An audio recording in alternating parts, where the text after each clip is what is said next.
invite Eka Sepashvili to present Georgian view, because one of the countries which already experienced this unfortunate 8 days invasion of Russia in Georgia, and Georgia definitely is following very much the Baltic path, not to debating too much what multidimensionalism means in foreign policy. Commitment is there. So Euro-Atlantic integration, this is your priority, it's your commitment, and it's your everyday work. So Eka, please share with us your expertise and knowledge. And one of my personal requests would be, tell us what we have to do, because sometimes we are debating Eastern Partnership in our circles, not probably too much asking, not too much listening, what we are supposed to do. Please tell us. Thank you very much for giving me such a brilliant opportunity to share our views on Georgia's future, and not only Georgia's future, but whole region's future. With the people who are deeply interested in these issues and have capacity and desire to change something in this world. As you already know, Georgia strongly supports European and Euro-Atlantic integration. And it is not a choice of some particular political party, but it's rather choice of Georgian people, which was not one time, but several times confirmed by the opinion polls conducted by the different organizations independent from each other, and it proves that more than 80% of Georgian citizens support European and Euro-Atlantic integration, and that gives very strong power for government of Georgia to pursue our Atlantic and European and Euro-Atlantic integration. You all know that European and Euro-Atlantic integration is not only our foreign policy goal, but it rather became domestic one, as far as we already initial association agreement, and approximately in 2 weeks we will sign the association agreement.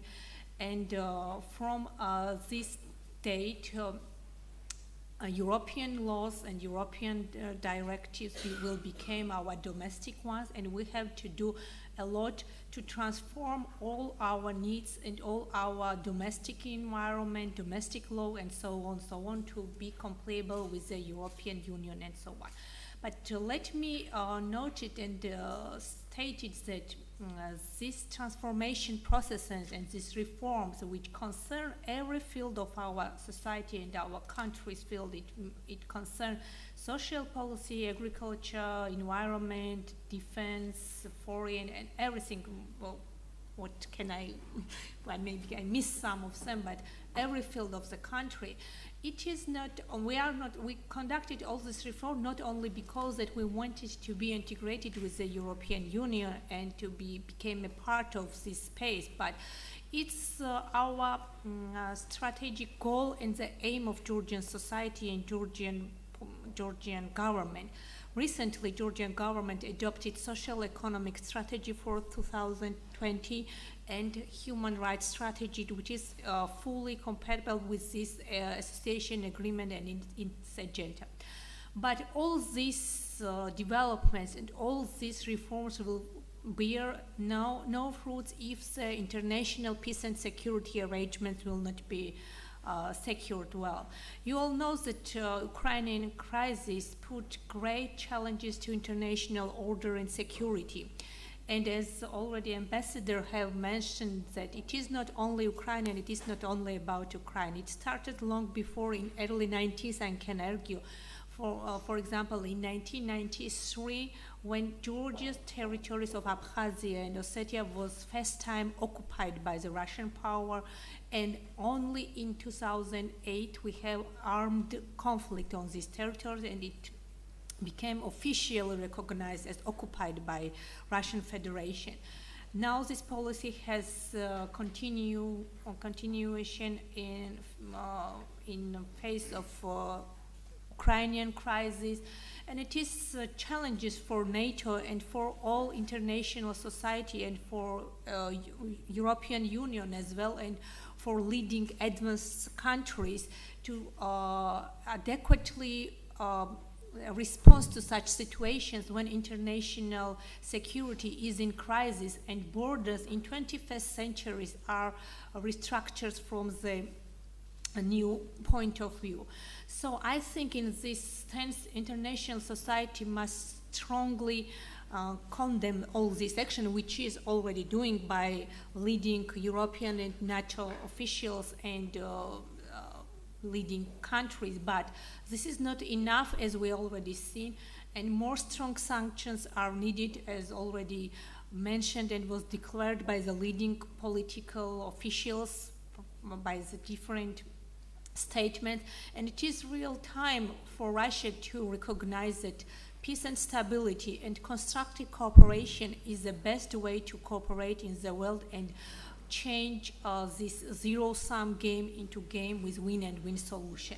Because stable development of the region is beneficial not only Europe or NATO or Georgia or somewhere else, but also for Russia to benefit most of all. So in our case, I mean in Georgian case, we do intend to transform this challenge, these opportunities into real challenges and give all participants and all interested countries, amongst them Russian investors, to invest in Georgian market, in Georgian society, in Georgian economy, to integrate it deeply with European Union. Because as for me, and it's how to say, not only my idea, but economic and political issues and relations are closely connected, and one is encouraging the other side, and it is very difficult to say which one is more important, political one or economic one. They both sides are interconnected and make influence on each other and make influential political and economic sides together. So, association agreement together with deep and comprehensive free trade area, which Georgia give possibility to fully integrate it into a European market and thus benefit from its integration process. It is not opportunity not only for Georgians and maybe for not only for EU member states, but all other countries who are willing to have some access to European market, amongst them, as I have already mentioned, Russian ones, who are already invested. We have Russian investments in our country, so we are suggesting to have close economic cooperation with Russia. The new Georgian government have taken some constructive steps to de-escalate the situation between Georgia and Russia. We have special representative from a Prime Minister of Georgia, and regular meetings are held, and this gives some results. As for some economic and trade relations are already established, some cultural events are happening between our countries, but despite all these constructive actions, Russia is still continuing occupation of our regions, I mean Abkhazia and Ossetia, and you know recently there are some turmoil in Abkhazia region, and we, I think it maybe will repeat it, the Crimea situation when they declared they are willing to become a part of Russian Federation. So Georgia, like any other countries, we did not recognize the legitimacy of this referendum, and we do recognize Ukraine as a whole country and their territorial integrity. On our part, from at this stage, we are committed to fulfill all our commitments under the association agreement already, and we are implementing so far European Neighborhood Policy Action Plans and Eastern Partnership Roadmap so far, and we are preparing annual reports on this, and which is, how to say, presented on different fora. One of these was international conference on Georgia's economic opportunity due to this new opportunities which will be investigated by the association agreement. And Georgian government is working hard to disseminate information not only among Georgian citizens but among international society to explain and to present full picture what is association agreement about and what we need from this process and what is our challenges and difficulties which we are going to overcome. For instance, according to this communication and information strategy, which was elaborated, by the way, with very close cooperation with the civil society, we have already conducted several activities. Among them, we have published periodic publishing. This is Georgia's European Way. We have conducted one international conference in Georgia and intend to hold another conference in July in Batumi. And we have printed some brochures regarding the main benefits and main misunderstandings about association agreements and about European integration in several languages, in Georgian, in Azeri, in Armenian, in Ossetian, in Abkhazian languages, and braille printed brochures for blind people as well to touch all strata of population. But what is more important, for instance, this political association and economic integration is a lengthy process and brings benefits in the medium and long-term perspective. Therefore, in parallel, we need to focus on the short-term deliverables in order to manage public expectations and draw benefits immediately for our futures. One of these issues is with the liberalization action plans, which we are already implementing. We have already concluded the first legislative phases and are starting to implement this appropriate and relevant legislation. And in Riga summit, we wait for official start dialogue on visa-free regime with the European Union. This was a remarkable process, and we faced some difficulties. For example, when we adopted anti-discrimination law, but we managed it with all these laws and respective strategies on human rights, on integrated border management, or some other respective conventions and strategies and laws were already adopted. And now we are implementing the second phase of this with the liberalization action plan. And it is very important, not only from a practical view as far as people will have direct access to Europe and will see these arrangements, reform, style of life, and so on, but it has great political meaning as far as Georgia will be more attractive in such ways for Abkhaz and Ossetian population to gain our passports and our citizenships and to make sure that this association agreement is covering their territories as well. You know, this agreement includes these territories, but after our, Georgian government authority will be in force on this territory. It is not limited for them. After the legitimacy will be in force on this territory, and so it will be one more benefit and one more advantage for the citizens to gain this and to make sure.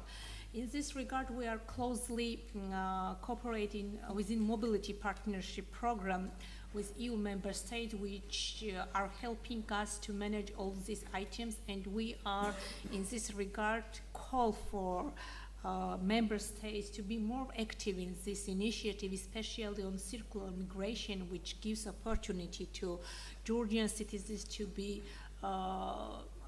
employed in Western countries, in EU member states, and then return and have experience, share their experience within Georgian country.